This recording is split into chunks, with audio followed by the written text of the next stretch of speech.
പേരാമ്പ്ര സംഭവത്തിൽ പോലീസിൻ്റെ കരങ്ങൾ കെട്ടാനാണ് CPM ശ്രമിക്കുന്നത്. ഷാഫി പറമ്പിൽ MPയെ പോലീസുകാരൻ തന്നെ അന്യായമായിട്ട് ആക്രമിക്കുകയായിരുന്നു, പരിക്കേൽപ്പിക്കുകയായിരുന്നു എന്ന് ഞങ്ങൾ അന്നേ പറഞ്ഞു. അത് അതിൻ്റെ വീഡിയോയിൽ നിന്ന് വളരെ വ്യക്തമായ ദൃശ്യങ്ങളുമുണ്ട്. എന്തിന് SP തന്നെ പറഞ്ഞു, അവിടെ ഒരു പോലീസിൻ്റെ നടപടിയിലേക്ക് ഒരു ലാത്തി ചാർജിൻ്റെ നിർദ്ദേശമുണ്ടായിരുന്നില്ല. ചില പോലീസുകാർ കാണിച്ച തെറ്റായ നടപടിയാണ് ആ പ്രയാസങ്ങൾ, പ്രതിസന്ധി, ആ പ്രശ്നങ്ങൾ ഉണ്ടാക്കിയത് എന്ന് SP തന്നെ വ്യക്തമാക്കി. പിന്നീട് പോലീസ് പറഞ്ഞത് എന്താണ്? AI ഉപയോഗിച്ച്, ആർട്ടിഫിഷ്യൽ ഇൻ്റലിജൻസ് ഉപയോഗിച്ച് ആരാണ് ഷാഫിക്ക് പരിക്കേൽപ്പിച്ചത് എന്ന് അന്വേഷിച്ച് കണ്ടെത്തുമെന്നാണ് പറഞ്ഞത്. എന്നാൽ മാർക്സിസ്റ്റ് നേതാക്കന്മാർ, അത് ആരാണെന്ന് നന്നായിട്ട് അറിയാവുന്ന മാർക്സിസ്റ്റ് നേതാക്കന്മാർ അതിലെ യഥാർത്ഥ പ്രതികളായ പോലീസുകാരെ രക്ഷിക്കുന്നതിന് വേണ്ടി ആ അന്വേഷണം ഒഴിവാക്കാൻ ശ്രമിക്കുകയാണ്. പോലീസുകാരെ അവർ ഭീഷണിപ്പെടുത്തുകയാണ്. ആരെ? ഉദ്യോഗസ്ഥന്മാരെ, ഓഫീസേഴ്സിനെ ഭീഷണിപ്പെടുത്തുകയാണ്.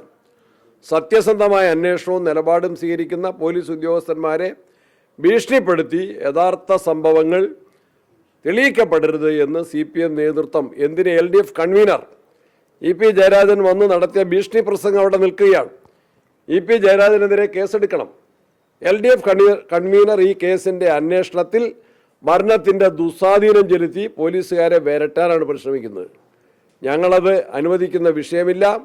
നിയമപരമായും ജനകീയമായും ഈ കാര്യത്തിലെ ഞങ്ങളുടെ ശക്തമായ പ്രതിഷേധം ഇന്ത്യൻ നാഷണൽ കോൺഗ്രസ് ഉയർത്തിയിട്ടുണ്ട്, ഇനിയും ഉയർത്തും. നടപടികൾ സ്വീകരിക്കണം, കുറ്റവാളികൾക്കെതിരെ നടപടികൾ സ്വീകരിക്കണം. കുറ്റവാളികളെ രക്ഷിക്കുന്ന ഒരു നടപടിയും അംഗീകരിക്കുന്ന പ്രശ്നമില്ല. അക്കാര്യത്തിൽ വ്യക്തമായ സമീപനം ഞങ്ങൾക്കുണ്ട്. കോൺഗ്രസ് KPCC പുനഃസംഘടനയെ ബന്ധപ്പെട്ട് വലിയ അതൃപ്തി ഉണ്ട് എന്നുള്ളതാണ് വാർത്തകൾ. കേന്ദ്രത്തിനെതിരെ വിട്ടുനിൽക്കുമെന്ന് പറഞ്ഞു, പിന്നീട് വന്നു എന്നൊക്കെയുള്ള ചർച്ചകളുണ്ട്. അങ്ങനെ അതൃപ്തി ഇപ്പോൾ ഉണ്ടോ? അത് പരിഹരിക്കാൻ എന്തെങ്കിലും നടപടി സ്വീകരിക്കുന്നുണ്ടോ? കോൺഗ്രസ് ഒരു വലിയ ജനാധിപത്യ പാർട്ടിയാണ്. ആ പാർട്ടി കുറേ വർഷങ്ങൾക്ക് ശേഷം പാർട്ടിയുടെ ഒരു പുനഃസംഘടന വന്നപ്പോൾ 100% എല്ലാവർക്കും തൃപ്തിയുണ്ടെന്ന് ഞാൻ അവകാശപ്പെടുന്നില്ല. 100% തൃപ്തി. കോൺഗ്രസ്സിൽ സ്ഥാനങ്ങൾ ആഗ്രഹിച്ച നിരവധി പേരുണ്ട്. 100% തൃപ്തിയുണ്ടെന്ന് കരുതുന്നില്ല. എന്നാൽ അധികമായ അതൃപ്തിയുമില്ല. നേരിയ എന്തെങ്കിലും പ്രശ്നങ്ങളുണ്ടെങ്കിൽ അതെല്ലാം ചർച്ചയിലൂടെ പരിഹരിക്കുകയും ചെയ്യും. ഇല്ല, എൻ്റെ ശ്രദ്ധയിൽപ്പെട്ടിട്ടില്ല.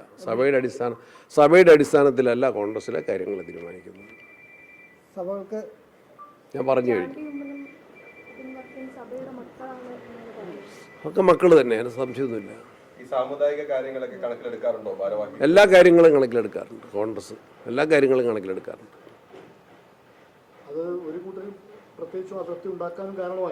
ഒരാൾക്കും അതൃപ്തിയില്ല.